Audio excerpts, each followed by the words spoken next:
மனதுக்குள்ள யோசனை பண்ணி கொண்டு ஒரு மூலையில் உட்கார்ந்து கொண்டு இருக்கும் பொழுது தூரத்துல அந்த பிரேயர் சென்டர், அந்த ஜெப மையத்திலிருந்து பாடல் ஒலிப்பதை கேட்டார்.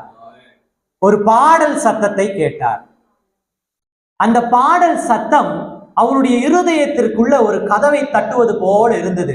வா வா வா என்பது போல அவருடைய இருதயத்திற்குள்ள ஒரு கதவை தட்டுகிற ஓசையை உணர்ந்தார். ஓசையை உணர்ந்தோடனே உடனடியா அந்த அம்மா என்ன சொன்னாங்கன்னா, இந்த முறை கண்ணை மூடிட்டு